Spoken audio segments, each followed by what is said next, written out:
പ്രധാനമന്ത്രി അടക്കമുള്ള ബി.ജെ.പി. നേതാക്കൾക്ക് ഈ രാജ്യത്ത് എന്തും പറയാം. എന്തു പറഞ്ഞാലും അവർക്കെതിരെ ഒരു കേസും വരില്ല. പ്രതിപക്ഷ നേതാക്കളുടെ വായിൽ നിന്ന് മാത്രം വരുന്ന വാക്കുകൾക്ക് മാത്രമാണോ ഒരു രാജ്യത്ത് കേസുകളുള്ളൂ?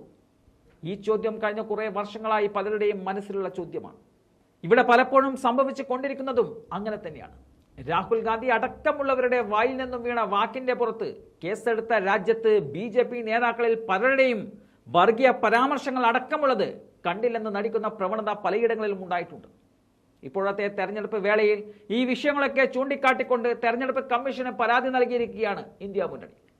വോട്ടിംഗ് ശതമാനം പ്രസിദ്ധപ്പെടുത്തുന്നതിലെ കാലതാമസവും പ്രധാനമന്ത്രി ഉൾപ്പെടെയുള്ള ബി.ജെ.പി. നേതാക്കളുടെ വിദ്വേഷ പ്രസംഗങ്ങളിൽ നടപടിയില്ലാത്തതും ചൂണ്ടിക്കാട്ടിയാണ് തെരഞ്ഞെടുപ്പ് കമ്മീഷന് ഇന്ത്യ സഖ്യത്തിന്റെ പരാതി. ഭരണപക്ഷ പാർട്ടിയുടെ ഗുരുതരമായ തെരഞ്ഞെടുപ്പ് നിയമലംഘനങ്ങളിൽ പോലും നടപടി ഉണ്ടാകുന്നില്ലെന്ന് പരാതിയിൽ ചൂണ്ടിക്കാട്ടിയിട്ടുണ്ട്.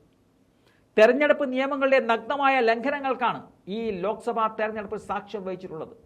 ഭരണകക്ഷിയിലുള്ളവർ ചെയ്ത തെരഞ്ഞെടുപ്പ് നിയമലംഘനങ്ങളുടെ രേഖാമൂലമുള്ള തെളിവുകൾ തെരഞ്ഞെടുപ്പ് കമ്മീഷന് മുമ്പാകെ സമർപ്പിച്ചിട്ടും ഇതിൽ ഒരു നടപടിയും സ്വീകരിച്ചിട്ടില്ലെന്ന് പരാതിയിൽ പറയുന്നുണ്ട്. തെരഞ്ഞെടുപ്പ് പ്രക്രിയയുടെ പവിത്രതയും സുതാര്യതയും ഉറപ്പാക്കുമെന്നും ഇന്ത്യ സഖ്യം ആവശ്യപ്പെട്ട് കഴിഞ്ഞിട്ടുണ്ട്. രണ്ട് സുപ്രധാന വിഷയങ്ങളിലാണ് ഇന്ത്യ സഖ്യം തെരഞ്ഞെടുപ്പ് കമ്മീഷന്റെ അടിയന്തര ഇടപെടൽ ആവശ്യപ്പെട്ടിട്ടുള്ളത്. വോട്ടിംഗ് ശതമാനം പ്രസിദ്ധപ്പെടുത്തുന്നതിലെ കാലതാമസവും കണക്കിലെ അന്തരവും ഒന്നാമത്തെ വിഷയമായി ഉന്നയിച്ചിരിക്കുകയാണ്.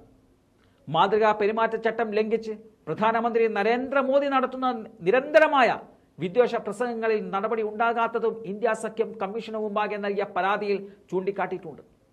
പ്രധാനമന്ത്രി നടത്തിയ വിദ്വേഷ പ്രസംഗങ്ങളുടെ തീയതിയും വേദിയും സഹിതമാണ് പരാതി നൽകിയിരിക്കുന്നത്.